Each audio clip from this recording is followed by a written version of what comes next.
ये कौन करदब करे हम यहीटा आम भय करनु कांग्रेस दल प्रतिबाद करूँ मु अच्छी रमेश जेना अच्छी मोटे देह खराब रही मुझे मत भी सस्पेंड करते जेहेतु मु अनुपस्थित थी मत सस्पेंड करना निश्चित भाव में दरकार जहाँ हम लड़ू दलर जो आभिमुख्य थिला से आभिमुख्य नहीं अपन लड़िए दलर जो आभिमुख्य थिला से आभिमुख्य नहीं लड़ू संपूर्ण भाव में कांग्रेस को डरिक सस्पेंड कर जेहेतु कांग्रेस संख्या कम थिले स्वर बहुत जोर अच्छी आम स्वर को आम दाबी की राज्यवासी चारिआड आलोचना कले महिला मान राज्य सरकार बीजेपी सरकार कहीं सचेतन होकर कमिटी करूनी विधानसभा कमिटी करवा आम डिमांड रही कड़ा आईन आम डिमांड रही बाचस्पति राग कहीं जो विधायक मंत्री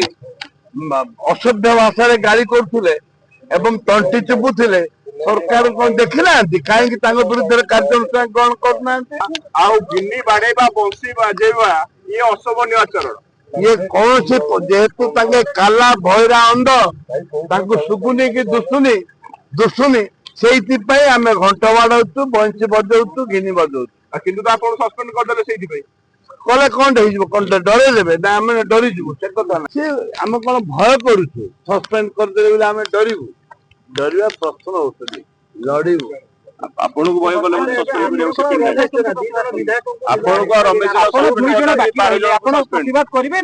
निश्चित भाव प्रतिवाद करूँ छाड़देबू ना कौन असुविधा हम किसी असुविधा हमार सस्पेंड करूँ जे आपण कोन पई कलेनी सेकंड टाइम घंटा बजेबा घंटा पिटिबा ये अशोभनीय आचरण सेति पई निलंबन करा शोभनीय अशोभनीय बीजेपी जेतेबेले करूथुले सेतेबेले शोभनीय थिला गला 5 वर्ष शोभनीय थिला ताके भी मुग डाली फिंगुथुले ताके भी जोता फिंगुथुले ताके विभिन्न प्रकार केलाकारी परिचंती से कोन शोभनीय थिला मोटे देह असुस्थ बोली मु कहि चली गेली गणतंत्र को हत्या जोटा कि विधानसभा इतिहास केबे नथिला आज बीजेपी सरकार मोहन माझी को सरकार ए इतिहास सृष्टि करी जोटा कि जो माने इतिहास लेखुचंती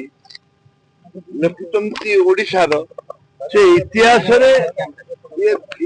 रे ये स्वर्णबद्ध रहिबो जे एमाने गणतंत्र को गणतंत्र मंदिर को किपरि भाव में हत्या कर निश्चित भाव में अन्याय केवल कांग्रेस दल बर्दाश्त करबे सी आम कौन भय करूँ सस्पेंड करदे आम डरू डरवा प्रश्न होती लड़ू आपण को भय कले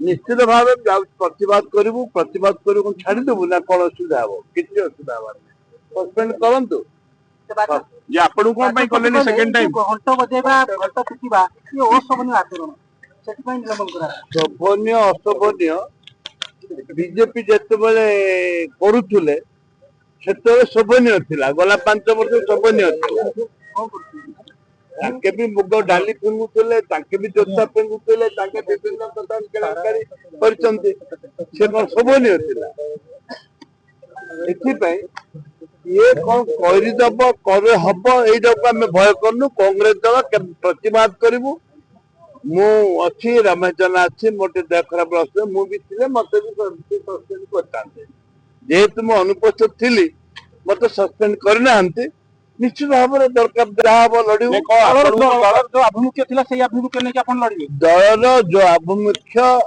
थिला से आभिमुख्य नहीं लड़ू जोटा आम पिछी सभापति आम नेता निष्पत्ति नहीं आम के पछक आसीनु 27 तारीख दिन घेराव अच्छी से राज्य सरकार भयभीत हो जाइए डरिक सस्पेंड कर सर बुमेरांग हैला कि अत्यधिक गोटे इश्यू को नहीं करबा गोटे आमर गोटे इश्यू होची से होची हाउस कमिटी गठन नारी सुरक्षा छात्री मान सुरक्षा कर्नाटक राग सुझेले कि कर्नाटक राग ये सुझाऊँ तो फिर 150 जन सांसद को सस्पेंड करते 150 जन आईन बिल पास करने 150 जन को पास 150 ଜଣ ସାଂସଦକୁ ନା ଏବେ କଂଗ୍ରେସ କରିବ କଣ? ଲଢେଇ କରିବ କଣ ଅଛି? କୋଉଠି ଲଢେଇ କରିବ? ଆଜ୍ଞା କୋଉଠି ଲଢେଇ କରିବ? ଆମେ ଲଢେଇ ଯୋଉ ବାଟରେ ହେଲେ ଆମେ ଲଢେଇ କରିବୁ। ଆମେ ଯୋଉଠି ହେଲେ ଲଢେଇ କରିବୁ, ଆପଣ ଦେଖିବେ। ଲଢେଇରେ ପଛେଇବୁନି। ଆମେ ଲଢେଇ କରି ଆସିଛୁ, ଲଢେଇ କରିବୁ। କଂଗ୍ରେସର ଯୋଉ ସ୍ୱର ଥିଲା ତାପରେ କିଛି ପ୍ରଭାବ ପଡିବ ଏ କାର୍ଯ୍ୟରେ? ପ୍ରଭାବ ସ୍ୱର ବରଂ ଉଚ୍ଚତର ହବ। କେମିତି ହବ? 2 ଜଣରେ କେମିତି ଉଚ୍ଚତର ହବ? 2 ଜଣ ଆପଣ ଦେଖିବେ, ଆପଣ ଦେଖନ୍ତୁ କଣ କରାଯାଉଛି, ଆପଣ ଦେଖନ୍ତୁ। କେମିତି ପ୍ରତିବାଦ କରିବେ? ଦେଖ କଂଗ୍ରେସ ଡରୁଛନ୍ତି କି ସରକାର? କଂଗ୍ରେସ ସମ୍ପୂର୍ଣ୍ଣ ଭାବରେ କଂଗ୍ରେସକୁ ଡରିକିରି ସସ୍ପେଣ୍ଡ କରୁଛନ୍ତି। କଣ ପାଇଁ? ଯେହେତୁ କଂଗ୍ରେସର ସଂଖ୍ୟା କମ ଥିଲେ ମଧ୍ୟ ସ୍ୱର ବହୁତ ଜୋର ଅଛି। ଆମ ସ୍ୱରକୁ ଆମର ଦାବି କି ଏବଂ ରାଜ୍ୟବାସୀ ଚାରିଆଡେ ଆଲୋଚନା କଲେଣି। ମହିଳା ମାନଙ୍କ ପାଇଁ ରାଜ୍ୟ ସରକାର ବିଜେପି ସରକାର କାହିଁକି ସଚେତନ ହେଇକିରି କମିଟି କରୁନି? ବିଧାନସଭା କମିଟି କରିବା ଆମର ଡିମାଣ୍ଡ ରହିଛି ଏବଂ କଡା ଆଇନ ଆଣିବା ଆମର ଡିମାଣ୍ଡ ରହିଛି। ଆମ ସ୍ୱର ଚପେଇବା ପାଇଁ ତାଙ୍କ ଯୋଉ ପ୍ରୟାସ କରୁଛନ୍ତି, କଂଗ୍ରେସର ସ୍ୱର କେବେ ଚପିନି, ଚପିବାର ପ୍ରଶ୍ନ ଉଠୁନି। ଘଣ୍ଟ ବାଡେଇବା ଆଉ ଗିନି ବାଡେଇବା, ବଂଶୀ ବାଜେଇବା ଇଏ ଅଶୋଭନୀୟ ଆଚରଣ। ଇଏ କୌଣସି ଯେହେତୁ ତାଙ୍କେ କାଲା ଭୈରା ଅନ୍ଧ, ତାଙ୍କୁ ଶୁଭୁନି କି ଦୁଶୁନି, ସେଇଥିପାଇଁ ଆମେ ଘଣ୍ଟ ବାଡଉଛୁ, ବଂଶୀ ବଜଉଛୁ, ଗିନି ବଜଉଛୁ। କିନ୍ତୁ ତ ଆପଣ ସସ୍ପେଣ୍ଡ କରିଦେଲେ ସେଇଥିପାଇଁ। କଲେ କଣ ହେଇଯିବ? କଣ ଡରେଇ ଦେବେ ନା ଆମେ ଡରିଯିବୁ? ସେ କଥା ନାହିଁ।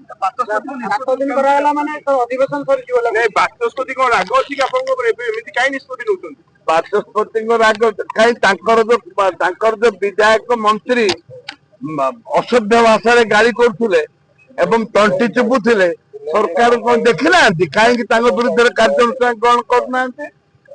କାହିଁକି ଗ୍ରହଣ କରୁନାହାନ୍ତି? କଣ ପାଇଁ ତାଙ୍କ ବିରୁଦ୍ଧରେ ଗ୍ରହଣ କରୁନାହାନ୍ତି?